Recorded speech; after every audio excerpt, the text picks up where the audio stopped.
ఓం శ్రీ మహాగణాధిపతయే నమః. ఓం శ్రీ తులసీధాత్రి సమేత కార్తీక దామోదరాయ నమః. అందరికీ హరే కృష్ణ అండి. సంపూర్ణ కార్తీక మహాపురాణంలోని 22వ భాగానికి స్వాగతం. నిన్నటి కథలో మనం కీర్తిముఖుడి బారి నుంచి తప్పించుకొని రాహువు జలంధరుడి దగ్గరికి వెళ్ళి కైలాసంలో జరిగిందంతా యథావిధిగా తెలియజేశాడు కదా. తదనంతరం జరిగిన విశేషాలను ఇప్పుడు మనం తెలుసుకుందాం. నారద మహర్షి చెప్పడం ప్రారంభించారు. ఓ పృథు మహారాజా, రాహువు చెప్పిన విషయాలన్నీ వినగానే క్రోధోద్రిక్తుడైన జలంధరుడు శివుని మీద రణభేరీ మోగించాడు. కోట్లాది సేనలతో కైలాసం వైపుకు దండుగా కదిలాడు. ఆ సందర్భంగా జలంధరునికి అగ్రభాగాన ఉన్న శుక్రుడు రాహువు చేత చూడబడ్డాడు. తత్ఫలితంగా జలంధరుడి కిరీటం నేల మీద పడింది. రాక్షస సేనా విమానాలతో క్రిక్కిరిసిన ఆకాశం వర్షాకాలపు మేఘావృతమైన ఆకాశం వల్లే కనిపించసాగింది.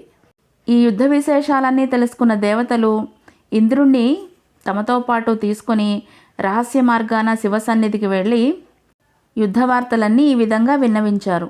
ఓ దేవాదిదేవా, ఇన్నాళ్లుగా వాని వల్ల మేం పడుతున్న బాధలన్నీ మీకు తెలియను గదా. ఈవేళ వాడు మీ మీదకే దండెత్తి వస్తున్నాడు. సర్వలోక కళ్యాణార్థం వాడిని జయించండి తండ్రి అని ప్రార్థించారు. వెనువెంటనే విరూపాక్షుడు విష్ణువును స్మరించాడు. స్మరణ మాత్రం చేతనే వెంటనే విష్ణువు కైలాస శిఖరం మీదకి చేరుకున్నాడు.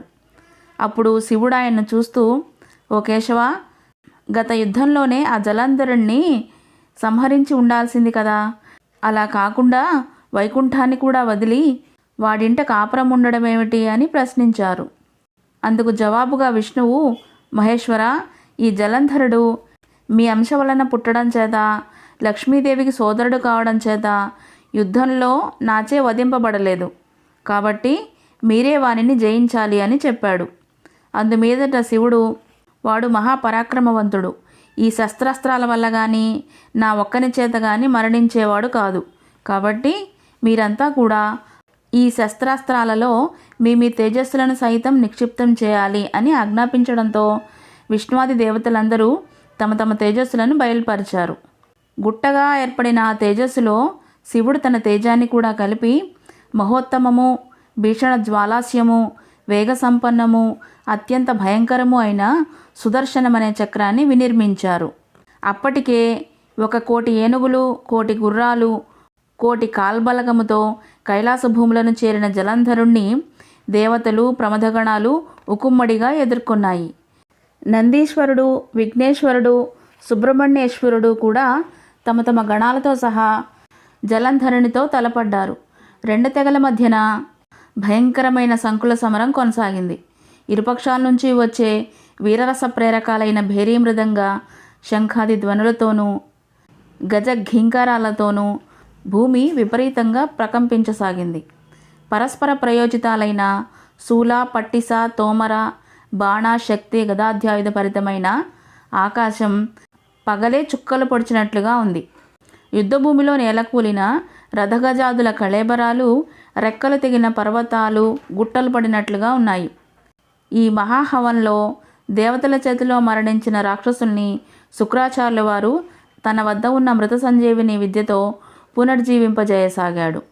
ఈ సంగతి ఈశ్వరునికి తెలిసింది. తక్షణమే ఆయన ముఖం నుంచి కృత్య అనే మహాశక్తి ఆవిర్భవించింది. అది అత్యంత వేగంగా మహావృక్షాలను సైతం కూలగొడుతూ రణస్థలిని చేరుకుంది. రావడమే పేరు మోసిన రాక్షసులను ఎందరినో తినేసింది. అదే వేగంతో శుక్రుని సమీపించి అతన్ని తన 2 కాళ్ల మధ్యన బంధించి అంతర్ధానమైపోయింది. మరణించిన వాళ్లను మళ్ళా బ్రతికించే శుక్రుడు లేకపోవడం వల్ల ప్రమదగణాల విజృంభణకు రాక్షసుల సేనలు మొత్తం తుఫాను గాలికి చెదిరిపోయే మబ్బు తునకల వలె చెల్లా చెదిరైపోసాగింది. అందుకు కోపించిన శుంభ, నిశుంభ, కాలనేమి ఇత్యాది సేనానాయకులు అగణిత శర పరంపరతో శివగణాలను నిరోధింపసాగారు. చక్కటి పంట మీద మిడుతల దండులాగా తమ మీద పడే రాక్షస బాణాలకు రక్తసిక్త దేహులై అప్పుడే పూసిన మోదుగు చెట్ల వలె తయారైన శివసేనలన్నీ తిరుగుముఖం పట్టి పారిపోసాగాయి. అది గమనించిన నందీశ్వరుడు, విఘ్నేశ్వరుడు, సుబ్రహ్మణ్యేశ్వరులు ఆగ్రహావేశులై రాక్షస సేనల మీదకు విజృంభించారు. నందీశ్వరుడు కాలనేమితోనూ, విఘ్నేశ్వరుడు శుంభుడితోనూ కుమారస్వామి నిశుంభుడితోనూ ద్వంద్వ యుద్ధానికి తలపడ్డారు. నిశుంభుడి బాణాల ఘాతానికి సుబ్రహ్మణ్య స్వామి వాహనమైన నెమలి మూర్ఛపోయింది. నందీశ్వరుడు తన బాణ పరంపరతో కాలనేమి యొక్క గుర్రాలను, జెండాను, ధనస్సును, సారథిని నాశనం చేసేశాడు. అందుకు కోపించిన శుంభుడు విఘ్నేశ్వరుడి వాహనమైన ఎలుకని బాణంతో కొట్టి బాధించాడు. అది కదలలేని పరిస్థితి ఏర్పడడంతో వినాయకుడు గండ్రగొడ్డలి ధరించి కాలినడకన శుంభుని చేరి వాని యొక్క వక్షస్థలం మీద గాడ వేశాడు. ఆ దెబ్బకు వాడు భూమిపై పడిపోయాడు. అది గమనించిన కాలనేమి, నిశుంభులిద్దరూ ఒకేసారి గణపతితో కలయబడ్డారు. దీనిని గుర్తించి వారి మధ్యకు రంగప్రవేశం చేశాడు వీరభద్రుడు. వినాయకుడికి సహాయార్థమై వీరభద్రుడు కదలగానే కూష్మాండ, భైరవ, భేతాళ, పిశాచ, యోగిని గణాలన్నీ ఆయనను అనుసరించాయి. గణసహితుడైన వీరభద్రుని విజృంభణతో రాక్షస గణాలు హాహాకారాలు చేశాయి. అంతలోనే మూర్ఛదేరిన నందీశ్వర, కుమారస్వాములిద్దరూ మళ్ళీ యుద్ధంలో ప్రవేశించారు.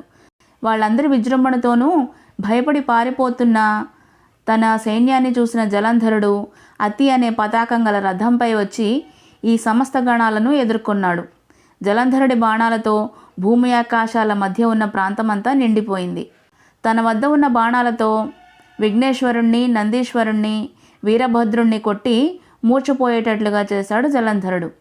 తదనంతరం జలంధరుడు చేసిన భీషణ సింహగర్జనతో ముందుగా స్పృహలోకి వచ్చిన వీరభద్రుడు 7 బాణాలతో జలంధరుడి గుర్రాన్ని, పతాకాన్ని, గొడుగును నరికివేశాడు. మరో 3 బాణాలు అతని గుండెల్లో గుచ్చుకునేలాగా నాటాడు. దానితో మండిపడిన జలంధరుడు పరిఘ అనే ఆయుధంతో వీరభద్రుణ్ణి ఎదుర్కొన్నాడు. అద్భుతమైన యుద్ధం చేశారు వాళ్ళు.